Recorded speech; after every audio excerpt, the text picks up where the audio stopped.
हमारी बजटिंग पे कुछ पास्ट पेपर क्वेश्चंस की डिस्कशन चल रही थी। एक और क्वेश्चन हमारे पास है जी फंक्शनल बजट के ऊपर। Prepare budgeted statement of cost of sales for the next year. Budgeted statement of cost of sales for the next year, ये जी क्वेश्चन हमारा। इसको हम अटैम्प्ट पढ़ते हैं और फिर इसको अटैम्प्ट करते हैं। इसमें भी कुछ ना कुछ नया कैलकुलेशन हमें देखने को मिलेगी। क्वेश्चन नंबर 2 हमने किया, क्लास में तो नहीं किया हमने जी। क्वेश्चन नंबर 2 में जो प्रॉफिट लॉस बनाने को कहा गया है वो मार्जिनल कॉस्टिंग के तहत बनाएं या एब्जॉर्प्शन कॉस्टिंग के तहत बनाएं। आपको डाटा से कोई इन्फॉर्मेशन नहीं मिल रही। सोल्यूशन आपको मिला एब्जॉर्प्शन कॉस्टिंग के तहत और आपको लगा जो डाटा गिवन है उससे आपको हिंट मिल रहा था आपको मार्जिनल कॉस्टिंग से करना था। पहली बात, अगर दोनों मेथड से किया जा सकता है तो इट डज नॉट मैटर, आप जिस मर्जी मेथड से कर दें, ठीक है, क्योंकि ये कोई फाइनेंशियल अकाउंटिंग तो है नहीं, तो आप किसी भी मेथड से कर सकते हैं। लेकिन हमें क्वेश्चन को पढ़ना चाहिए, अगर उसमें कोई हिंट अवेलेबल है तो फिर हमें उसके मुताबिक करना है।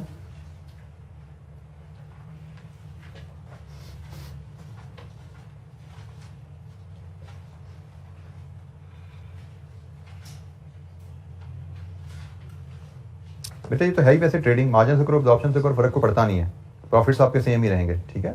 ट्रेडिंग है ना, आप मैन्युफैक्चरिंग तो नहीं है ना कि मैन्युफैक्चरिंग है? The company engaged in manufacturing and sales of footwear. The company sells its product to its customers. Marketing director provided इतना unit the previous pattern. It has been estimated 30%. Cost का data कहाँ पे है? Fixed cost, variable cost का data कहाँ पे है? Company keeps a profit margin of 120% on variable cost, excluding distributor commission. तो यहाँ पे नोट नंबर 5 से जो हिंट मिल रहा है प्रॉफिट मार्जिन की बात कर रहा है, वो कंट्रीब्यूशन मार्जिन की बात नहीं कर रहा, ठीक है। तो नोट नंबर 5 में उसने लिखा हुआ है प्रॉफिट मार्जिन का टारगेट है, कंट्रीब्यूशन मार्जिन का टारगेट नहीं है। तो उससे फिर आपको जो आइडिया मिलता है कि शायद ये आपका मार्जिनल कॉस्टिंग से सवाल होने वाला है। अच्छा जी, हम देखते हैं क्वेश्चन नंबर 5 को। क्वेश्चन नंबर 5 की रिक्वायरमेंट है prepare budgeted statement of cost of sale for the next year. Falcon private limited is in the process of preparing its annual budget for the next year. The available information is as follows: budgeted and actual production and sales for the current year. Budget, actual production, budgeted कितनी, actual कितनी, sales budgeted कितनी, actual कितनी. Current year actual production cost per unit. Actual production cost per unit current year की क्या है? ये जो current year गुजरा उसका बजट दे दिया गया, उसका actual रिजल्ट दे दिए गए और अब actual cost per unit दी गई है। Raw material input 49 kg 980 की, डायरेक्ट लेबर 800 रुपए, वेरिएबल प्रोडक्शन ओवरहेड 500 रुपए, फिक्स प्रोडक्शन ओवरहेड 400, 2680, ठीक है जी। ये आपको current actual production cost per unit given है जी। आगे चलते हैं, inventory balances. FPL maintains the following inventory levels. Average raw material, average 2 months consumption based on budgeted production. 2 महीने की कंजम्पशन के बराबर रॉ मटेरियल स्टॉक रखते हैं। Finish goods, average 1 month budgeted sales. Work in process, opening as well as closing 1500 units, 100% complete as to material and 60% as to conversion. FPL follows absorption costing and uses FIFO method for valuation of inventory. ये तमाम inventory के ऊपर उसने हमें बता दिया FIFO method से value की जाती हैं। Impact of inflation, आने वाले साल में raw material and variable cost 8%, direct labor 10%, fixed overhead excluding depreciation 5%. Then I have been telling you, ये word ना भी लिखा हो तो it is understood. Inflation does not affect depreciation. Sales volume would increase by 10%. Sales volume would increase by 10%. Balancing and modernization of plant would be carried out at a cost of 20 million, which would increase depreciation from 5.8 to 7.016, reduce raw material wastage from 5 to 2%, increase labor efficiency by 7%. ये अगले साल की changes बता दी गई हैं।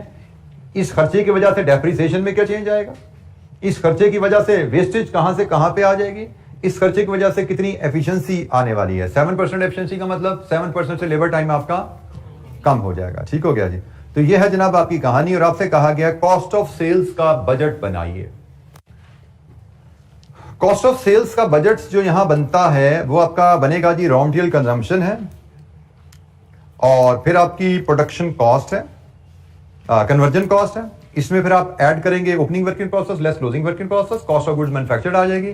इसमें add करेंगे opening finish goods minus करेंगे क्लोजिंग फिनिश गुड्स, आ जाएगी आपकी कॉस्ट ऑफ गुड्स सोल्ड। तो सबसे पहले हम फॉर्मेट पे जाते हैं, how our budgeted cost of sales should look like. Question number 5, raw material consumption में ऐड करेंगे आप कन्वर्जन कॉस्ट, फिर इसमें ऐड करेंगे आप opening work in process, less करेंगे आप क्लोजिंग वर्क इन प्रोसेस, फिर आप फर्दर इसमें ऐड करेंगे ओपनिंग फिनिश गुड्स, लेस करेंगे आप क्लोजिंग फिनिश गुड्स। तो this should give you budgeted cost of sales. जी बेटा, कंजम्पशन कन्वर्जन कॉस्ट,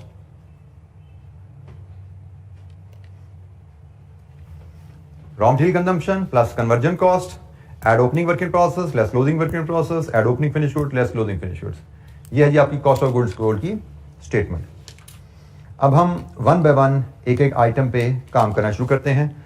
सबसे पहले रॉ मटेरियल कंजम्पशन की बात करते हैं। रॉ मटेरियल कंजम्पशन होती है जी क्वांटिटी इनटू प्राइस। ऐसा है, कितनी क्वांटिटी यूज हुई, किस रेट पे यूज हुई।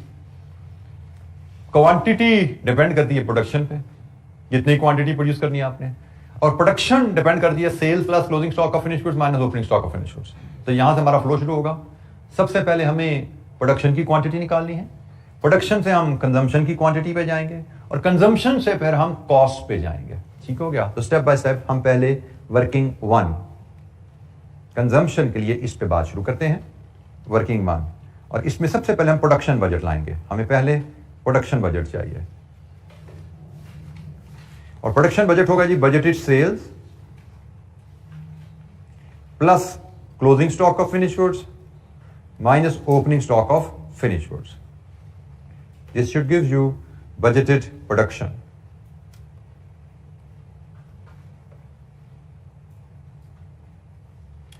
बजटेड सेल्स के बारे में क्वेश्चन हमें कहता है, note number 5, sales volume would increase by 10%। अगले साल सेल वॉल्यूम 10% से बढ़ेगा। तुम्हारा करंट सेल्स वॉल्यूम क्या रहा, 22,800। एक्चुअल सेल्स वॉल्यूम जो हमारा रहा वो 22,800 है। अगले साल इससे 10% बढ़ जाएगा, ये लिखा हुआ है। हमारी वॉल्यूम बढ़ने की बात हो रही है, तो एक्चुअल सेल्स वॉल्यूम में इजाफे की बात की जाएगी, बजटेड वॉल्यूम में इजाफे की बात नहीं है। एक्चुअल सेल वॉल्यूम 22,800 था, उसमें 10% इजाफे के बाद हमारे बजटेड सेल्स कहां जाते हैं, 25,080। ये हमारे बजटेड सेल्स वॉल्यूम आ गया अगले साल का। इसके बाद closing stock of finish goods पे जाते हैं, तो उसके लिए कहानी नोट नंबर 3 टेबल की दूसरी लाइन। फिनिश गुड्स का हमारा अंदाज है average 1 month of budgeted sales. हम बजटेड सेल्स में से 1 महीने के बराबर फिनिश गुड्स का स्टॉक रखते हैं। तो हमारे पास जो opening stock of finish goods आ रहा है, ये पिछले साल का क्लोजिंग स्टॉक है ना, ये पिछले साल का क्लोजिंग स्टॉक है, तो पिछले साल की बजटेड सेल से लिंक है। पिछले साल की बजटेड सेल से मुराद करंट बजटेड सेल 24,000 हमारी बजटेड सेल थी पिछले साल। जरा तकसीम 12, ये मंथली सेल्स आ गई, और पॉलिसी क्या है, एवरेज 1 मंथ बजटेड सेल। 1 महीने की बजटेड सेल के बराबर स्टॉक रखा जाता है। तो हमारा ओपनिंग स्टॉक पिछले पीरियड का क्लोजिंग स्टॉक है, पिछले पीरियड का क्लोजिंग स्टॉक पिछले पीरियड की बजटेड सेल पे डिपेंडेंट है। 1 महीने की बजटेड सेल कितनी बनती है, 1 महीने की बजटेड सेल बनती है जी आपकी 2,000। तो ये आपका जी opening stock of finish goods है, और closing stock of finish goods आपका इस पीरियड का क्लोजिंग स्टॉक इस पीरियड का बजट पे डिपेंड करेगा। इस पीरियड का बजट किधर है, ये पड़ा हुआ जनाब, तो 25,080 तकसीम 12, ये क्लोजिंग स्टॉक है आपका 2090। लीजिए जी सम कीजिए और बताइए आपकी बजटेड प्रोडक्शन क्या है, 25,170।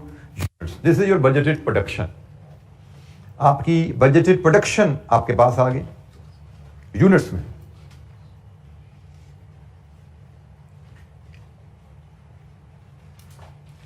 बजटेड प्रोडक्शन से अब हम बनाएंगे बजटेड कंजम्पशन, और फिर वहां से हम बनाएंगे कॉस्ट। तो कंजम्पशन रॉ मटेरियल, उससे फिर कंजम्पशन की कॉस्ट आएगी। अच्छा, जब कंजम्पशन पे जाने के लिए आपको लिंक करना पड़ेगा इसको पीएनएल के डाटा से, सॉरी नोट नंबर 2 के डाटा से, जो करंट कॉस्ट का डाटा है। उसमें बताया गया है कि हमारी जो करंट रॉ मटेरियल क्वांटिटी है वो 49 kg पर यूनिट है। हमारी करंट जो पिछला साल गुजरा है उसमें इट वाज 49 kg।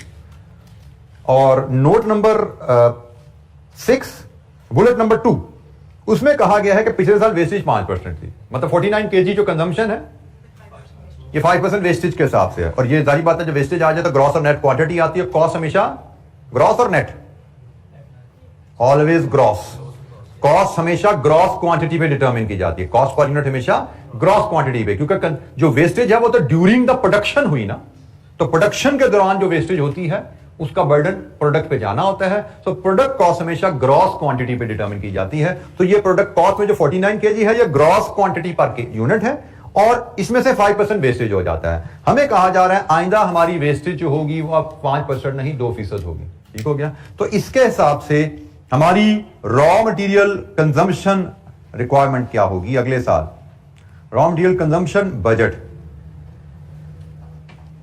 अभी हमारी कंजम्पशन 49 kg है ग्रॉस, नेट में ये होती है 95%, ऐसा ही है जी।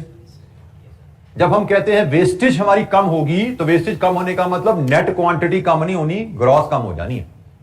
पहले हम 49 डालते थे, 5% वेस्टेज के बाद इतनी क्वांटिटी हमारी फिनिश गुड का हिस्सा बन रही है ना। 49 में से 5% वेस्टेज के बाद ये है वो क्वांटिटी जो हमारी प्रोडक्ट का हिस्सा बन गई। अब प्रोडक्ट तो वही है, तो नेट क्वांटिटी तो वही रहेगी, वेस्टेज अब रह जानी है 2%। मतलब नेट क्वांटिटी अब ग्रॉस का 98% होगी, नेट क्वांटिटी ग्रॉस का 98% होगी। लीजिए जी, ये आपकी रिवाइज्ड ग्रॉस क्वांटिटी आ गई। पहले आप 49 kg पर यूनिट डालते थे, अब कितना डालोगे जरा बताओ ना। 47.5 kg। अब आप डालेंगे 47.5 kg। पहले आप 49 डालते थे जिसमें से 5 वेस्ट हो जाता था। अब नेट क्वांटिटी तो नहीं बदलनी क्योंकि प्रोडक्ट तो वही है। ये प्रोडक्ट जो खड़ी हुई है ये वैसी की वैसी खड़ी, इसकी नेट क्वांटिटी उतनी ही रहेगी, लेकिन वेस्टेज कम हो जानी है कि अब फीड आपको काम करना पड़ेगा। तो जनाब अब जो नेट क्वांटिटी है वो इनपुट का 98% रह जाएगी, तो ग्रॉस क्या, कॉस्ट तो ग्रॉस पे डिटरमिन की जाती है। तो ये जनाब हमारी ग्रॉस कंजम्पशन आ गई, और इसको मल्टीप्लाई करते हैं 25,170 से, तो आपको पता लग जाएगा आपके पास रॉ मटेरियल कंजम्पशन की केजीज में रिक्वायरमेंट क्या है। ये केजीज की बात हो रही है, 49 केजीज है जी। यहां पे बताइए आपकी केजी में रिक्वायरमेंट क्या बनती है जी। 1195,575। लीजिए जी, ये हमारी क्वांटिटी आ गई, रॉ मटेरियल कंजम्पशन की क्वांटिटी आ गई। अब इस क्वांटिटी से हमने कॉस्ट पे जाना है।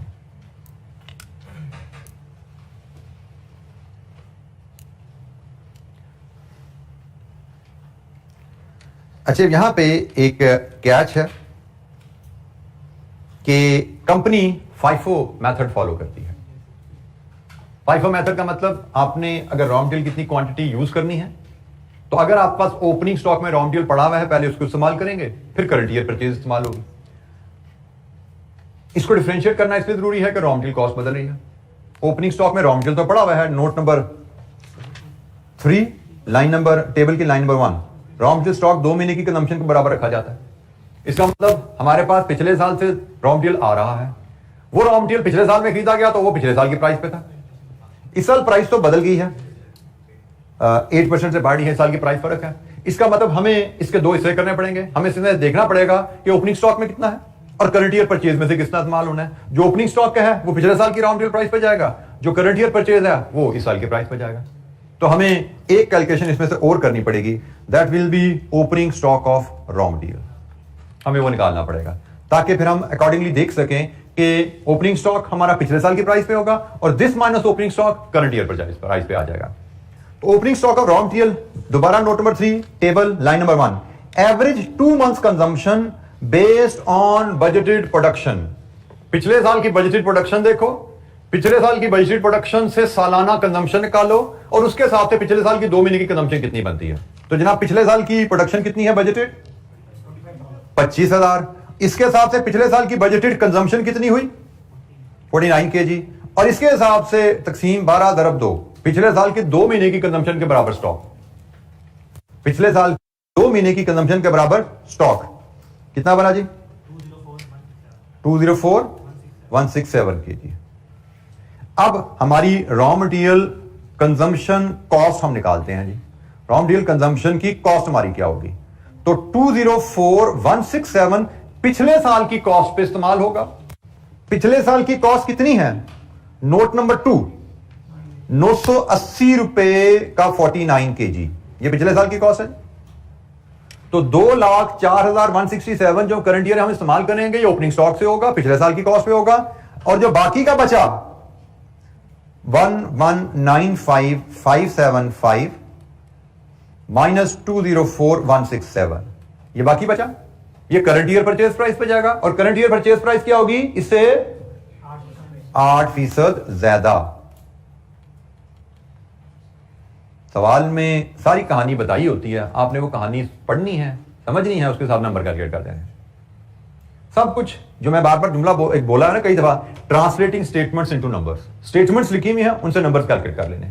उसने क्वेश्चन में आपको बताया हुआ है कि रॉ मटेरियल कंजम्पशन 95 लॉस जो है 5% से 2% पे जाएगा, तो आपने कंजम्पशन पर यूनिट निकाल ली, प्रोडक्शन के हिसाब से टोटल कंजम्पशन आ गई। उसने आपको कहा कि FIFO मेथड चलता है, और अगर opening stock of raw material पड़ा हुआ है जो कि नजर आ रहा है, तो इसने पिछले साल की कॉस्ट पे वैल्यू होना है, और बाकी जो मटेरियल है उसने अगले साल की कॉस्ट जो कि 8% ज्यादा है उस पे वैल्यू होना है। तो जनाब रॉ मटेरियल कंजम्पशन की फिगर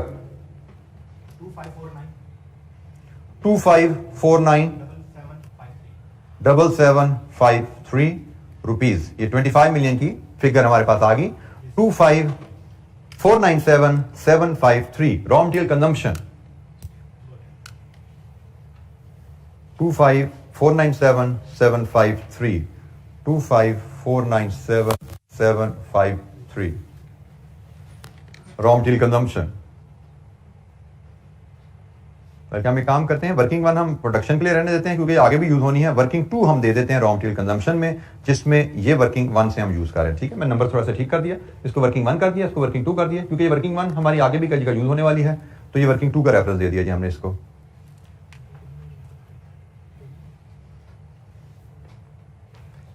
जी, एनी क्वेश्चन, कोई सवाल, किसी कैलकुलेशन पे कोई दिक्कत?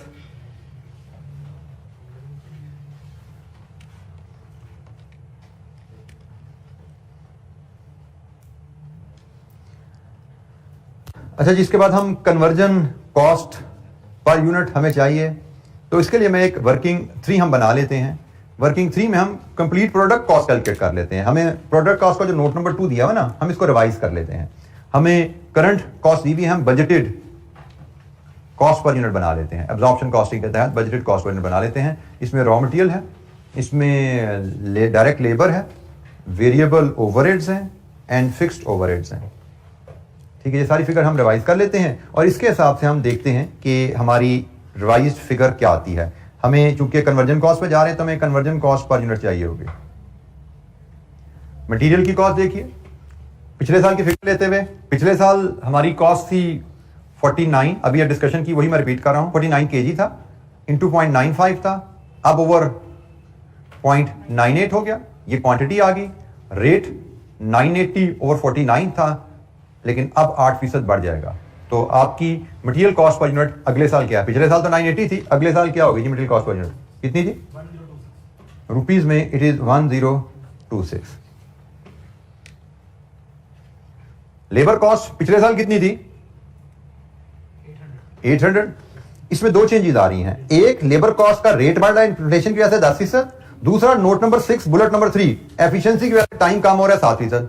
तो 10% रेट बढ़ गया, 7% टाइम कम हो गया, तो हमारी लेबर कॉस्ट कहां पे आई? 818। अच्छा जी, इसके बाद बारी आई वेरिएबल ओवरहेड पे। वेरिएबल ओवरहेड के बारे में उसने कोई इंफॉर्मेशन हमें यहां पे पर यूनिट 500 है और वेरिएबल ओवरहेड में इजाफा है रॉ मटेरियल वेरिएबल ओवरहेड 8%। अक्सर सवालों में हमने पढ़ा है, इससे पहले का सवाल आया था जिसमें उसने कहा था variable overhead are absorbed on the basis of labour hours. याद है सवाल? उसमें हमने कहा था कि अगर लेबर आवर से ताल्लुक है तो वेरिएबल ओवरहेड की कॉस्ट लेबर आवर के बदलने से भी बदलेगी, बट यहां पे ऐसा कोई जुमला नहीं है। इसका मतलब इसका ताल्लुक लेबर आवर से नहीं है, इसका इस पे हमने सिर्फ एक ही इंपैक्ट डालना है, दैट इज इन्फ्लेशन। तो 500 रुपए कॉस्ट थी पिछले साल, 8% से बढ़ जाएगी, 540 हो जाएगी, दैट्स इट। और इसमें कोई चेंज नहीं है, उसने कुछ नहीं बताया हमें। लेबर से ताल्लुक बताता तो हम ये वाला इंपैक्ट भी डाल देते, लेकिन फिलहाल ऐसी कोई इंफॉर्मेशन हमें नहीं दी गई। अच्छा जी, अब हमें फिक्स्ड ओवरहेड चाहिए। अगले साल हमारा फिक्स्ड ओवरहेड पर यूनिट क्या होगा? अब यहां पे थोड़ा सा आपकी फिर वो तवज्जो चाहिए होती है कि आप कहीं डी ट्रैक ना हो जाओ। फिक्स्ड ओवरहेड पर यूनिट का डाटा में दिया गया है। फिक्स्ड ओवरहेड पर यूनिट का डाटा कहां से आता है? टोटल ओवरहेड को प्रोडक्शन से डिवाइड करके आता है। तो हमने अगले साल के लिए भी यही काम करने हैं, अगले साल के टोटल ओवरहेड्स बनाने हैं, उसको डिवाइड करके निकालना है। इस पर डायरेक्ट हमने ये 5% की इन्फ्लेशन नहीं लगा देनी। फिक्स ओवरहेड में हम डायरेक्ट इन्फ्लेशन नहीं लगाते, फिक्स ओवरहेड पर यूनिट की। फिक्स ओवरहेड की calculation total overhead divided with budgeted production वहीं से निकलनी है, ठीक है। तो हमें ये वर्किंग रिवाइज करनी पड़ेगी। तो बजटेड प्रोडक्शन तो हमारे पास ऑलरेडी है, वर्किंग वन में हम ले चुके हैं 25,170। वर्किंग वन में हमने ये निकाली है ना budgeted production, working one budgeted production 25,170। हमें बेसिकली अब बजटेड ओवरहेड्स चाहिए अगले साल हमारे क्या होंगे, उसके लिए से हम वर्किंग 3.1 बना लेते हैं। वर्किंग 3 पे हम काम कर रहे थे, वर्किंग 3.1 हम बजटेड ओवरहेड की बना लेते हैं। तो यहां से हमें ये कन्वर्जन कॉस्ट मिल जाएगी और यहां पे हमें ये full cost, full production cost per unit मिल जाएगी, जो कि मटेरियल प्लस कन्वर्जन को सम करेंगे तो ये हमें फुल प्रोडक्शन कॉस्ट मिलेगी यहां पे। अच्छा जी, कब हम चलते हैं फिक्स्ड ओवरहेड की तरफ। फिक्स्ड ओवरहेड की कहानी जब हम यहां देखते हैं तो फिक्स्ड ओवरहेड पर यूनिट हमें अवेलेबल है और नीचे बुलेट नंबर 6 में ही नोट नंबर 6 बुलेट नंबर 1 में उसने डेप्रिसिएशन का चेंज बताया हुआ है। एक डेप्रिसिएशन का चेंज है और एक नोट नंबर 4 में फिक्स्ड ओवरहेड पे डेप्रिसिएशन के अलावा इन्फ्लेशन का जिक्र है। तो हमें करना क्या है, हमें पिछले साल के ओवरहेड्स लेने हैं, उसमें से डेप्रिसिएशन पुरानी निकालनी है, उसमें इन्फ्लेशन का असर डालना है और फिर नई डेप्रिसिएशन डाल देनी। अगले साल के बजटेड ओवरहेड आ गए, ठीक हो गया। तो ये जनाब हमारी कहानी होने वाली है। हमने शुरू करनी है बात fixed overhead cost current year, जिसको हम लास्ट ईयर भी कहते हैं, यहां से। अच्छा जी, हमें fixed overhead per unit available है 400। इसको किससे मल्टीप्लाई करना है? अब यहां पे थोड़ा सा आता है तवज्जो की जरूरत। इसकी हेडिंग पढ़िए नोट नंबर 2 की, current year actual production cost. उसने प्रोडक्शन कॉस्ट नहीं लिखा हुआ, एक्चुअल प्रोडक्शन कॉस्ट लिखा हुआ है। अगर उसने लिखा होता current year production cost, then it was understood कि रॉ मटेरियल, लेबर और वेरिएबल ओवरहेड एक्चुअल हैं और फिक्स्ड ओवरहेड एब्जॉर्ब्ड है। अगर मैं फिर बोल रहा हूं, अगर यहां पे लिखा होता current year production cost, current year production cost लिखा होता तो material, labour, variable overhead actual होने थे, फिक्स्ड ओवरहेड एब्जॉर्ब्ड होना था। ये कॉस्ट काउंटिंग का नॉलेज है, ठीक है। फिक्स्ड ओवरहेड एब्जॉर्ब होना था, लेकिन जब उसने लिख दिया एक्चुअल प्रोडक्शन कॉस्ट, इसका मतलब सारी कॉस्ट एक्चुअल है, फिक्स्ड ओवरहेड भी एक्चुअल है। तो फिक्स्ड ओवरहेड चूंकि एक्चुअल पर यूनिट है तो इनको एक्चुअल प्रोडक्शन से मल्टीप्लाई करने हैं। तो 400 को आपने मल्टीप्लाई करना है 23,760 से, 23,760 से। तो यहां से आपको मिलेंगे एक्चुअल ओवरहेड्स पिछले साल के कितने हैं जी? 950 4,000। ये जी हमारे पास आगे ओवरहेड्स पिछले साल के टोटल। इसमें से लेस करें लास्ट ईयर्स या करंट ईयर्स डेप्रिसिएशन, एक ही बात है, जो कि उसने बताई हुई है 5.8 मिलियन की। ये निकाल दीजिए इसमें से। तो जनाब ये last year fixed overhead cost का कैश पोर्शन आ गया, कैश पोर्शन आ गया। कितना है जी? 3704,000। अब इसमें एड इंपैक्ट ऑफ इन्फ्लेशन कितना है? एट 5%। तो इसका 5% लाइए, क्या है 5% ऑफ 3.704? 3 बेटा 5% बोल रहे हो या 1.05 कर रहे हो? मैंने 5% बोला है ऐड करने के लिए। अब ये भी अक्सर बच्चे मुझसे ग्रुप में सवाल पूछ रहे होते हैं जी 5% से कब ज़रब देते हैं, 1.05 से कब ज़रब देते हैं। और भाई जब इंक्रीमेंट चाहिए तो 5% ज़रब दोगे, जब रिवाइज वैल्यू चाहिए तो 1.05 से करोगे। मुझे तो ऐड करना हो तो इंक्रीमेंट चाहिए। कितना है? 185 200। लीजिए जब रिवाइज फिगर आ गई 3889,200। तो ये जी आप अब इसमें आप ऐड कर दीजिए रिवाइज डेप्रिसिएशन गिवन है क्वेश्चन में 7016,800। लीजिए जी रिवाइज बजटेड फिक्स्ड ओवरहेड आ गया आपके, बजटेड फिक्स्ड ओवरहेड 1090,600। 10 मिलियन है ना, 10,090,1090। ठीक है जी 10,90,600 जी 10,90,600। ये आपके बजटेड फिक्स्ड ओवरहेड्स हैं जो वर्किंग 3.1 से आप निकालना चाह रहे थे। ये आपके पास यहाँ पे आ गए हैं 10,90,600। लीजिए जी यहाँ से fixed overhead cost per unit ले लीजिए, क्या आती है? 433। यहां से आप कन्वर्जन कॉस्ट ले लीजिए, 1 2 3 का सम कन्वर्जन कॉस्ट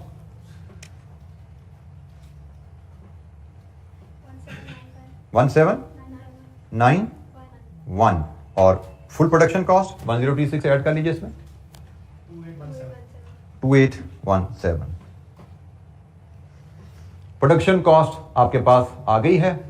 अब हम पीएनएल को बड़ी आसानी से मुझे लगता है कंप्लीट कर पाएंगे। आई थिंक कि अब हमें कोई डिटेल वर्किंग मजीद नहीं करनी, छोटी छोटी सी कैलकुलेशन चाहिए, वो हमारी कॉस्ट ऑफ सेल्स में ही हमारी कंप्लीट हो जाएंगी। इस डाटा के बाद हमें कोई बहुत ज्यादा कैलकुलेशन शायद रिक्वायर्ड ना हो। अच्छा जी, आपकी करंट ईयर की कन्वर्जन कॉस्ट 1791 है और करंट ईयर की प्रोडक्शन है आपकी 25,170 यूनिट्स। 25,170 यूनिट्स वर्किंग 1 से लीजिए और इसको मल्टीप्लाई कर दीजिए 1791 से जो कि वर्किंग 3.1 में है, तो आपको कन्वर्जन कॉस्ट आ गई कि आपकी करंट बजटेड कन्वर्जन कॉस्ट क्या रहेगी। तो बजटेड कन्वर्जन कॉस्ट आपकी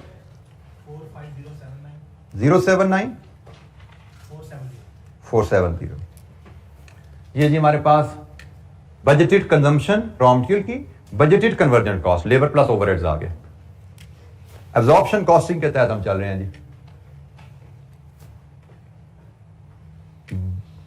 क्लोजिंग स्टॉक ओपनिंग स्टॉक की वर्किंग ज्यादा आसान है, मैं पहले आपको यहां पे लाता हूं। ओपनिंग स्टॉक यूनिट्स वर्किंग 1 में आपके पास है, क्लोजिंग स्टॉक यूनिट्स ये भी वर्किंग 1 में आपके पास है। फिनिश गुड्स के लीजिए जी, क्लोजिंग स्टॉक के फिनिश गुड 2090, ओपनिंग स्टॉक के यूनिट्स 2000, क्लोजिंग स्टॉक 2090 और 2000। Cost per unit, opening stock की cost per unit note number 2 absorption costing के तहत 2680 और क्लोजिंग स्टॉक की कॉस्ट पर यूनिट वर्किंग 3.1 के तहत, वर्किंग 3.1 के तहत कितनी जी, वर्किंग 3.1 के तहत कॉस्ट पर यूनिट कितनी है एब्जॉर्प्शन कॉस्टिंग के तहत, फिनिश गुड्स है ना 2817 लीजिए जी। ओपनिंग स्टॉक की वैल्यू कितनी है 5360 शायद 5360 000 और 2090 इंटू 2817 588 7530 लीजिए जी, ये माइनस हुआ। Opening stock of finish goods add हुआ, closing stock of finish goods less हुआ। यूनिट्स हम ऑलरेडी वर्किंग 1 में ले चुके थे। ये कॉस्ट हमें क्वेश्चन में अवेलेबल है, पिछले साल की प्रोडक्शन कॉस्ट, इस साल की प्रोडक्शन कॉस्ट अभी हमने वर्किंग 3.1 में डिटरमाइन की। Last point finish working process की वैल्यूएशन। वर्किंग प्रोसेस में बताया गया है हमारे पास पड़े में जी 1500 यूनिट्स, ओपनिंग स्टॉक में भी 1500 है, क्लोजिंग स्टॉक में भी 1500 है और ये 1500 यूनिट्स मटेरियल के हिसाब से 100% है, कन्वर्जन के लिहाज से 60% है। पार्शली कंप्लीट यूनिट्स हो, ये भी आपने अगेन कॉस्टिंग में सीखा हुआ है कि आप इसको एलिमेंट वाइज वैल्यू करते हैं। आप इसकी वैल्यूएशन कैसे करेंगे, ओपनिंग स्टॉक पे पहले देख लीजिए, इनमें 1500 यूनिट्स का मटेरियल लगा हुआ है तो मटेरियल की कॉस्ट है 980। इनमें 1500 यूनिट्स का 60% के बराबर कन्वर्जन कॉस्ट लगी हुई है और कन्वर्जन कॉस्ट ओपनिंग स्टॉक में कितनी है 800 जमा 500 1300 जमा 400 1700। कन्वर्जन कॉस्ट नोट नंबर 2 में जाइए, material plus overheads variable plus fixed overhead 1700। तो ये जनाब आपकी ओपनिंग स्टॉक की कॉस्ट आ गई। कितनी आ गई जी ओपनिंग स्टॉक में? सिर्फ आपके जो ऐड होंगे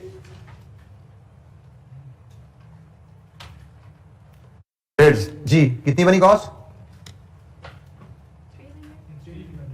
3 million. It is 3 million. Opening working process की कॉस्ट 3 मिलियन। यानी क्वेश्चन हमें बताया गया है ओपनिंग वर्किंग प्रोसेस में 1500 यूनिट्स हैं, बट वो 1500 कंप्लीट नहीं है। ठीक है, कंप्लीट होते तो कंप्लीट यूनिट की कॉस्ट तो ये है। हमें कहा गया है इनमें मटेरियल पूरा डला हुआ है, तो हमें पता है इसमें 980 का मटेरियल होता है, तो 1500 यूनिट्स का मटेरियल इस्तेमाल हो गया इनमें और कन्वर्जन इनमें 60% लगी है। 60% कन्वर्जन लगने का मतलब 1500 यूनिट, ये 60% कन्वर्जन कॉस्ट बन गई हमारी कन्वर्जन कॉस्ट ओपनिंग पिछले साल की 1700 बनती है, 2680 में से 980 एक है तो 1700 ये है, 1700 बनती है, 60% लगी है तो 60% कन्वर्जन कॉस्ट 1500 यूनिट्स पे ऐड कर दी। यही काम हमने क्लोजिंग स्टॉक के लिए करना है। यूनिट्स वही हैं 1500, लेकिन कॉस्ट फर्क है। वर्किंग 3.1, वर्किंग 3.1 मटेरियल कॉस्ट है 1026 और कन्वर्जन कॉस्ट है 3.1 1791 1791, क्योंकि क्लोजिंग स्टॉक है ना, इसमें तो करंट पीरियड पे वैल्यू होना है 1791। लीजिए जी, यहां से देखिए आपकी क्लोजिंग स्टॉक की वैल्यू क्या आती है 3150। लीजिए जी, आपका कॉस्ट ऑफ सेल की वर्किंग कंप्लीट होगी। सम कीजिए, बॉटम आपका रिजल्ट है, रिस्पॉन्स है, final figure cost of sale, budgeted cost of goods sold क्या है।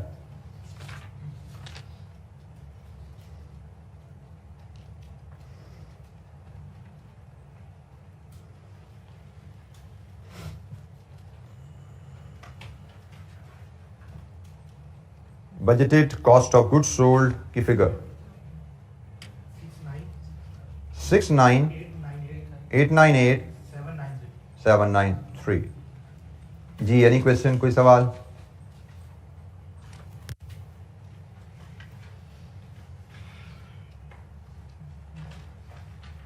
क्वेश्चन को ध्यान से पढ़ना, बेसिक फॉर्मेट है, उसके मुताबिक चीजों को पॉपुलेट करना। ये फॉर्मेट अगेन आपने पीएनएल फाइनेंशियल अकाउंटिंग में कहीं सीखा हुआ है। Raw material consumption plus conversion cost, add less work in process, add less finish goods. उसी के तहत हमने, उस फॉर्मेट के तहत हमने वैल्यूज डिटरमिन की और अपना बजटेड पीएनएल बनाया। Any question? हमने अभी तक जितने सवाल किए वो फंक्शनल बजट पे थे, वो प्रॉफिट लॉस पे थे। फंक्शनल बजट भी हमारा पीएनएल का फंक्शन ही कॉस्ट ऑफ सेल्स आ जाता था या बजट प्रॉफिट लॉस आ जाता था। अब हम थोड़े से कुछ सवाल जो देखना चाहेंगे वो कैश बजट पर रहेंगे। कैश बजट की इलस्ट्रेशन कंप्रीहेंसिवली हम देख चुके हैं, लेकिन पास पेपर में कैश बजट के क्वेश्चन कैसे आते रहे हैं उन पे बात करेंगे। अच्छा, ये जो क्वेश्चन हमने देखा फैल्कन का, ये हमारा कैप लेवल का ही क्वेश्चन है। इससे पहले एक आध क्वेश्चन मैंने आपको बताया था, शायद पास पेपर हमने किया था क्वेश्चन, वो शायद सीफैप से हमें दिया गया था, उसका स्टैंडर्ड भी कोई डिफरेंट नहीं था, वो स्टैंडर्ड वही है जो हमें कैप में आ रहा है। ठीक है, तो ये भी कैप का क्वेश्चन था। जो अगला क्वेश्चन हम देखने जा रहे हैं वो कैश बजट पे है, वो भी कैप का ही क्वेश्चन है। कैप के ही क्वेश्चन अब हम देखेंगे, सीफैप का कोई क्वेश्चन हमें अब मजीद शायद देखने की जरूरत नहीं पड़ेगी। इस सवाल में किसी वर्किंग पे कोई आपको क्लैरिटी चाहिए, किसी क्वेश्चन, किसी कैलकुलेशन की लॉजिक समझनी है, पूछना चाहते हैं, पूछिए। ये जो वर्किंग हमने देखी है ना फाइफो वाली, जिसमें ओपनिंग स्टॉक, पिछले पीरियड की कॉस्ट और अगले पीरियड का, ये अक्सर सवाल में एग्जामिनर टेस्ट करता है, क्योंकि मुझे लगता है कि इस वर्किंग में अक्सर बच्चे गड़बड़ कर जाते हैं। वो बच्चे क्या करते हैं, इसी टोटल कंजम्पशन पे ही सारी 10% इंक्रीज प्राइस या 8% इंक्रीज प्राइस लगा देते हैं। ये भूल जाते हैं कि भाई फाइफो मेथड है, तो जो ओपनिंग स्टॉक है वो पिछली प्राइस पे कंज्यूम होना है। ये टोटल कंजम्पशन है, इसमें से ओपनिंग स्टॉक जो है पिछली प्राइस पे कंज्यूम होना है, जो ओपनिंग स्टॉक के अलावा करंट ईयर परचेज है वो नई प्राइस पे कंज्यूम होना है। तो ये अक्सर बच्चे ये गलती कर जाते हैं, इसलिए ये कॉन्सेप्ट मैं देखता हूं पास पेपर में अक्सर क्वेश्चन में ये नजर आता है। अच्छा, ये नेक्स्ट क्वेश्चन जो हमारे एजेंडे पे है, that is question number 7। Question number 7, Sadiq limited.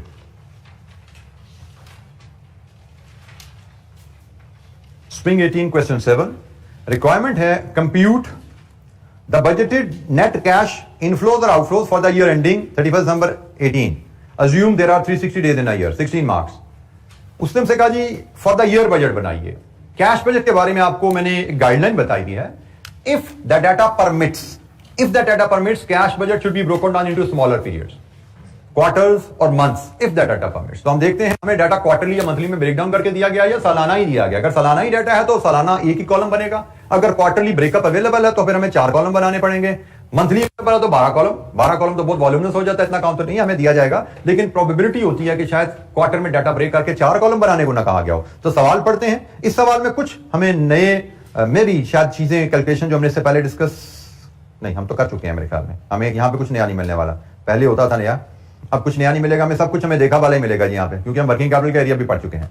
Sadiq limited is in the process of preparation of budget for the year ending 31st December 2018. Following are the extracts from the statement of PNL for the year ended, जो साल खत्म हुआ उसका PNL extract. Budget बनाना है 2018 का, ये 2017 का PNL है। सेल्स 30% कैश है जी, cost of goods sold, gross profit, operating expenses, net profit before tax. Raw material inventory as on 1 January 2017, ये पिछले साल का एक्चुअल रिजल्ट है। इस पिछले साल का ओपनिंग स्टॉक उसने बताया हुआ जी 2017 में 152 मिलियन का था। There were no opening and closing work in process and finish goods, SL follows FIFO method for valuation of inventory. 2017 का पीएनएल, इसके शुरू में opening stock of raw material था। इस साल में कोई वर्क इन प्रोसेस का ओपनिंग क्लोजिंग, ना वर्क इन प्रोसेस ना फिनिश गुड्स, ना ओपनिंग था ना क्लोजिंग था। रॉ मटेरियल का ओपनिंग उसने बता दिया। आगे चलते हैं, following are the projection to be used in the preparation of the budget. Selling price would be reduced by 5%, Further, credit period offered to customers would be reduced from 45 days to 30 days. Credit period offered 45 days to 30 days. इसका मतलब आपको पता होना चाहिए 40 days credit period का मतलब होता है कि आपका डेटर बैलेंस 45 दिन के बराबर है। 30 days क्रेडिट पीरियड का मतलब है कि आपका डेटर बैलेंस 30 दिन की सेल के बराबर रह जाएगा। ठीक है, इसका ताल्लुक डेटर बैलेंस से होता है। As a result volume of cash and credit sales are expected to increase by 10% and 5%। दो पॉलिसीज बदल रहे हैं, 5% प्राइस कम करेंगे, क्रेडिट पीरियड कम करेंगे 45 से 30 पे। नतीजा क्या होगा? कैश सेल 10% से बढ़ेगी, क्रेडिट सेल 5% से बढ़ेंगे। ये वॉल्यूम की बात हो रही है। ठीक है, प्राइस के बाद यहां पे आ गई है। Ratio of manufacturing cost was 5:3:2, raw material, direct labour and factory overheads. ये मैन्युफैक्चरिंग कॉस्ट का उसने ब्रेकअप दे दिया। कॉस्ट ऑफ गुड्स से मुराद, क्योंकि opening closing stock of finish goods है ही नहीं। जब opening closing stock of finish goods ना हो तो cost of goods sold is equal to cost of goods manufactured. ठीक हो गया। और कॉस्ट ऑफ गुड मैन्युफैक्चर्ड या मैन्युफैक्चरिंग कॉस्ट एक ही बात है इस केस में। तो उसने कहा जी इसका ब्रेकअप है 5:3:2, raw material, direct labour and factory overheads. Further all operating expenses, ये ऑपरेटिंग एक्सपेंसेस है जी, all operating expenses and 20% of factory overhead. ये कॉस्ट ऑफ गुड्स सोल्ड में 2/10 आपके फैक्ट्री ओवरहेड्स हैं, इसका 20% फिक्स्ड है। Total depreciation for the year 2017 amounted to 100 million and was a portion between manufacturing and operating expenses in the ratio of 70-30. Depreciation 70-30 की बात है। Depreciation for the next year would remain the same. Raw material inventory would be maintained at 30 days of consumption up to 31st December 2017. It was maintained at 45 days of the consumption. Sorry, मैं गलत पढ़ गया, break नहीं लगाई मैंने कहीं। Raw material inventory would be maintained at 30 days of consumption. ये policy आगे would be maintained। अगले साल की पॉलिसी क्या है? 30 days consumption. Up to 31st December it was maintained at 45 days of consumption। मतलब यहां पे जो क्लोजिंग स्टॉक है वो 45 days of consumption पे है। आइंदा हम जिस पीरियड का बजट बना रहे हैं वो 30 days consumption पे आएगा। Raw material prices and direct labor rate would increase by 10 and 6% respectively. Impact of inflation on all other costs would be 5%. The existing policy of payment to raw material supplier is 30 days is to be changed to 15 days. Other costs are to be paid in the month of incurrence. बाकी खर्चा raw material के अलावा जिस महीने में होगा उसी महीने पे किया जाएगा। अच्छा, हमसे कहा जा रहा है कैश बजट बनाइए। कैश बजट मतलब कैश रिसीट्स और पेमेंट्स का हिसाब बनाइए। और यहां पे हमें कोई क्वार्टरली डाटा नहीं दिया गया, हमें एक ही कॉलम बनाना है। तो सवाल को देखते हुए हम जो असेस कर पा रहे हैं यहां पे कैश बजट के आइटम्स, मैं पहले अगर वो सिर्फ लिस्ट डाउन करूं, क्वेश्चन नंबर 7 है जी हमारा। क्वेश्चन नंबर 7 में मैं कैश रिसीट्स और पेमेंट्स की आइटम लिस्ट डाउन करूं। कैश रिसीट्स के मेरे पास दो एवेन्यूज हैं, एक कैश सेल्स और एक क्रेडिट सेल्स। और इसी तरह कैश पेमेंट्स की मैं अगर हेड्स आइडेंटिफाई करूं, कैश पेमेंट्स पीएनएल को देखते हुए एक हमारी रॉ मटेरियल के अगेंस्ट पेमेंट होगी, एक हमारी लेबर के अगेंस्ट पेमेंट होगी, और जी एक हमारी वेरिएबल ओवरहेड के अगेंस्ट पेमेंट होगी, एक हमारी फिक्स ओवरहेड के अगेंस्ट पेमेंट होगी, एंड देन ऑपरेटिंग एक्सपेंसेस हैं। कोई और कैश पेमेंट का एवेन्यू बताया गया हमें? कोई फिक्स एसेट खरीदा गया हो, कोई डिविडेंड पे कर रहे हो, कोई रिसीट, कोई शेयर इशू कर रहे हो, कहीं से और रिसीट और पेमेंट है? I think that's it. हमें पीएनएल की ही सारी आइटम्स को कंसीडर करना है और वहां से हमने ये फिगर्स डिराइव करनी है, cash receipts and cash payments. और अल्टीमेटली यहां पे हम नेट रिसीट या पेमेंट ले पाएंगे। ओपनिंग बैलेंस अगर गिवन होता तो हम उसको यहां पे एडजस्ट करके क्लोजिंग बैलेंस पे आते, लेकिन फिलहाल हमारा सवाल यहीं पे खत्म हो जाएगा। हम नेट कैश रिसीट्स या पेमेंट ही बता सकते हैं, इसके आगे हम नहीं ले जा सकते। अदरवाइज कैश बजट में हम ओपनिंग कैश बैलेंस ला के उसमें ये नेट एडजस्ट करके क्लोजिंग बैलेंस पे क्लोज कर देते हैं। ठीक हो गया? तो फिलहाल हमारे पास जो डाटा है वो यहीं तक आता है। ये जी फॉर्मेट जिसको मैं पॉपुलेट करने हैं। Let's start with cash sales. अगले साल हमारे पास कैश सेल्स के अगेंस्ट कितना पैसा आएगा? तो कैश सेल के अगेंस्ट पैसे का असूल बड़ा सीधा सा है, जितनी सेल्स उतनी रिसीट, जितनी सेल्स उतनी रिसीट। तो अगले साल कैश सेल्स हमारी कितनी होने वाली हैं? बात शुरू होती है पिछले साल की सेल से। रुपीज इन मिलियन में सारी कहानी है जी, है रुपीज इन मिलियन में लेके चलते हैं। पिछले साल की कैश सेल्स 7500 का 30%, ये पिछले साल की कैश सेल्स है। अगले साल की कैश सेल्स, अगले साल हम 5% प्राइस में कमी करेंगे, जिसके नतीजे में 10% वॉल्यूम में इजाफा होगा। यही दो वेरिएबल है जो हिट कर रहे हैं सेल्स को। तो जनाब यहां से आप अगले साल की कैश सेल निकाल लीजिए। जो अगले साल की कैश सेल्स हैं वही आपकी रिसीट्स हैं। कितनी है जी? 2351 मिलियन में है, पॉइंट में बोल दीजिए 25। ये कैश सेल्स आ गई अगले साल की कैश सेल्स। कैश सेल्स का मतलब रिसीट। सिमिलरली अगले साल की क्रेडिट सेल्स हम निकाल सकते हैं, बट क्रेडिट सेल का मतलब रिसीट तो नहीं होता, हमें तो रिसीट चाहिए। तो क्रेडिट सेल से रिसीट कैसे निकलती है? Debt opening debtors plus credit sales minus closing debtors, ऐसे ही है। आप इसको एक वर्किंग वन में ले जाओ, आप इसको स्टेटमेंट से लेना चाहो या आप इसको टी अकाउंट से निकालना चाहो। शायद आपने, मुझे नहीं पता, कैश फ्लो आपने बनानी सीखी हुई है, आपको उसमें ये रिसीट निकालना कैसे सिखाई गई है। दोनों तरीके से निकलाते हैं, स्टेटमेंट से निकाल लो या टी अकाउंट से निकाल लो। लेट्स अज्यूम मैं डेटर्स का टी अकाउंट बनाता हूं, तो ओपनिंग बैलेंस ब्रॉट डाउन होगा, फिर यहां पे क्रेडिट सेल्स आएंगी, फिर क्लोजिंग बैलेंस कैरी डाउन होगा। तो ये जनाब कैश रिसीट आपकी बैलेंसिंग फिगर आ जाएगी। ठीक है जी, ये है जी आपका रिसीट निकालने का तरीका। आप इस तरह प्रेजेंट करो, या opening debtors plus credit sales minus closing balance statement में शो कर दो, एक ही बात है, कोई फर्क नहीं पड़ता, दोनों प्रेजेंटेशन इक्वली गुड है। तो बहरहाल मैंने फिलहाल आपके सामने एक लेजर बनाया, आइंदा हो सकता है मैं आपके सामने स्टेटमेंट ही ले आया करूं। तो क्रेडिट सेल्स ये हमें वन बाय वन हम इनको, बल्कि इसका काम करता हूं मैं, ये इसको इधर ले आता हूं तो जगह मेरे पास बन जाएगी, छोटी सी वर्किंग हम यहीं पे शो कर देंगे।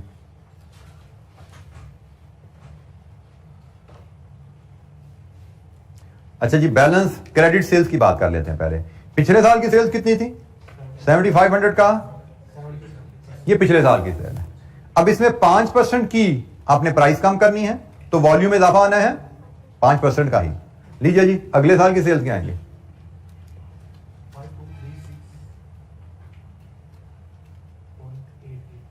जी 5236.88। लीजिए जी, ये अगले साल की क्रेडिट सेल्स आ गई। बैलेंस ब्रॉट डाउन, हमारा ब्रॉट फॉरवर्ड बैलेंस कितने हैं?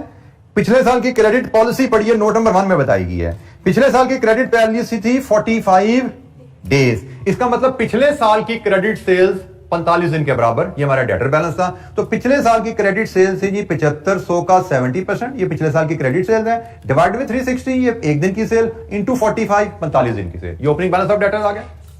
कितना है जी? 6.6.25। और क्लोजिंग बैलेंस लेने हैं तो क्लोजिंग बैलेंस आपकी करंट ईयर सेल पे आएगा 5236.88 पे, और अब पॉलिसी आपकी है 30 डेज, तो डिवाइड विद 360 इंटू 30, ये आपका क्लोजिंग बैलेंस ऑफ डेटर्स आ गया 41। लीजिए जी, बैलेंसिंग फिगर यहां से बता दीजिए, आपकी कैश रिसीट की बैलेंसिंग फिगर क्या है जो आपकी कैश बजट में जानी है?